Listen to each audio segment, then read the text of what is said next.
Okay, we're going to go into the labs here.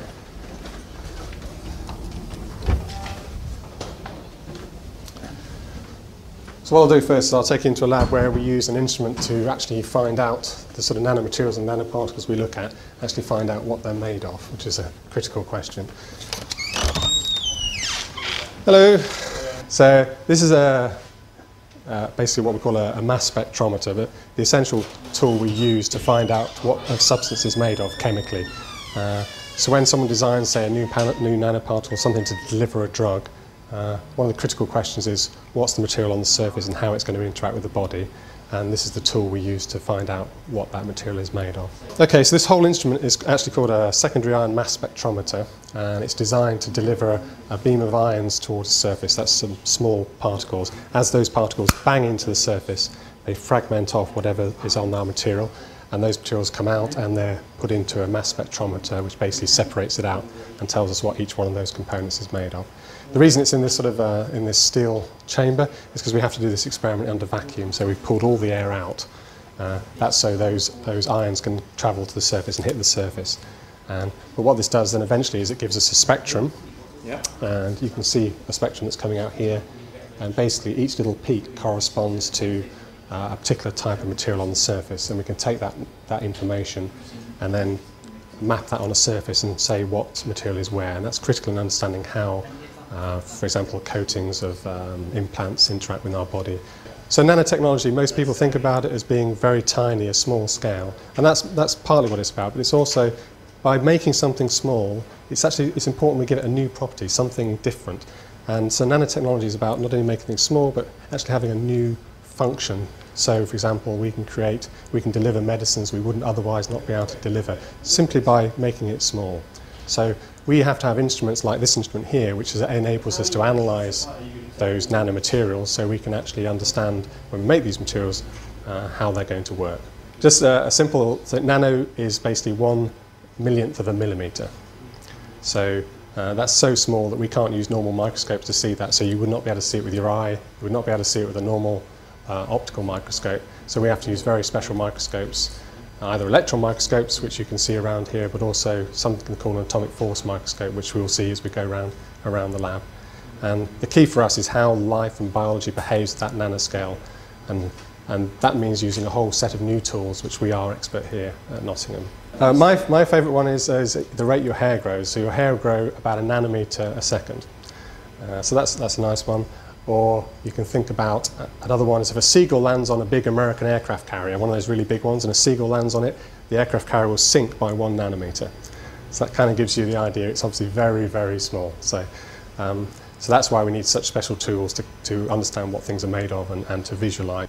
At that kind of scale, what starts to happen is that materials start to have very different properties. So things before that maybe would have been soft become hard, or they have new optical properties, which is very important, for example, for new flat screen televisions, or they have new electrical properties, which makes them very interesting for making high-powered computers. So it's as we get to the scale where literally the size of the atom, the fundamental thing we're all made of, becomes important. At that scale, then we're at the nanoscale and we have a whole new science to play with.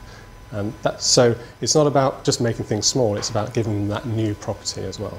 Well, obviously something as small as that, then we can't see it, we can't move it around unless we have very special tools to do that.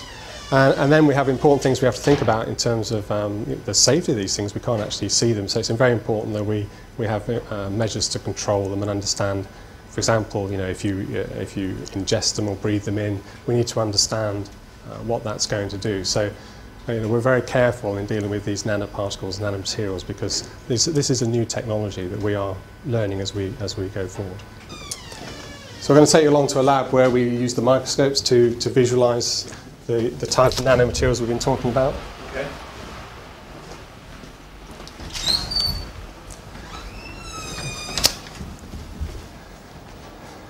Okay. Okay. Where are we now? So basically in one of our atomic force microscopy labs, and this is a special tool that we're particularly good at here, that allows us to visualise nano-sized objects. And very importantly for us, it allows us to image them in liquids and biological environments. So when we're working to develop new medicines or new implants, we can actually look at those materials in the right environment. And that's a core skill that we have here. Whenever you speak to anyone in our area, they're always doing this and saying particles interacting. And when I show you how the microscopes work, basically it really is just a very sharp needle on a, it's kind of like an old-fashioned record player, if people can remember record players, where you had an arm and a needle.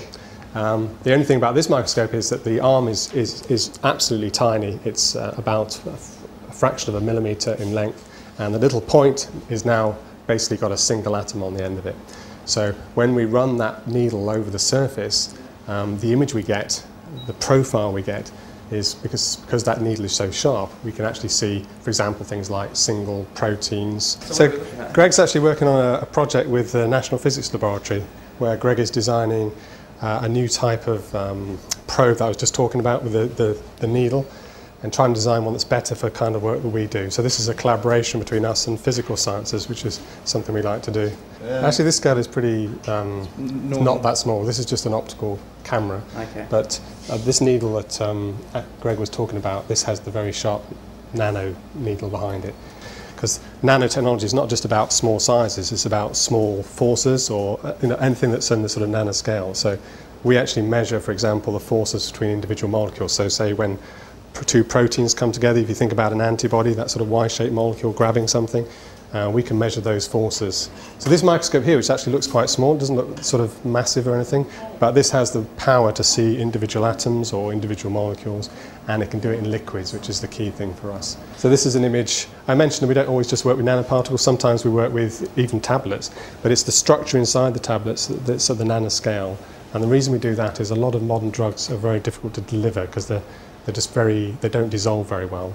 So by making the drug nano size but within a normal tablet, we can actually improve a lot about how to deliver the drug. So drugs that otherwise wouldn't get to the market, wouldn't be used to help people, we can help them do that. This is what we're doing here is kind of a slightly different experiment where, when I was saying we can measure the forces between molecules, so that's what Mudasir is doing here. So what we do now is we bring two molecules together.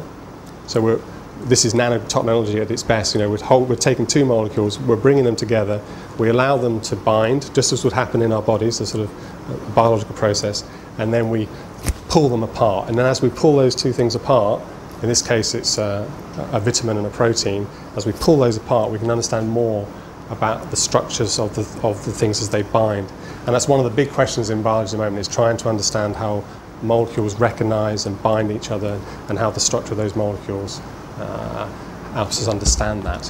Well, drug delivery normally is about taking a drug that, for example, might have severe side effects and delivering it only to the place where you want it to act.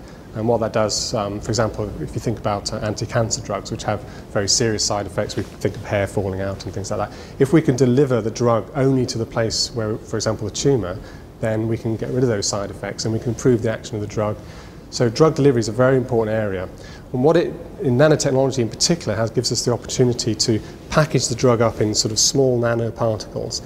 And we make those nanoparticles smart by putting molecules that recognise the tumour, for example. So when you inject those nanoparticles with a drug payload, they can deliver it to that one area. What's kind of interesting is when you look at nanotechnology in the sort of wider sphere, people often see images of mini submarines running around our bloodstream and perhaps attacking bad cells and delivering. And really that's kind of unfortunate, because what that's giving the impression of is that we're kind of taking a traditional engineering approach, like taking a submarine and just miniaturizing it. And that's really not what nanotechnology is about at all, particularly in drug delivery. What we're doing is creating objects from the ground up, as it were, and biology is all about soft, things are moving. It's not about sort of an engineered mini submarine. What we're creating is these smart nanoparticles which have very fluid motion. The molecules on it are always moving. It's not about miniaturizing something we're familiar with, it's about creating a whole new technology by building things from the bottom up. What we would say is self-assemble, things that come together to form these objects to deliver that drug. Not about taking an object we're familiar with and kind of somehow making it smaller.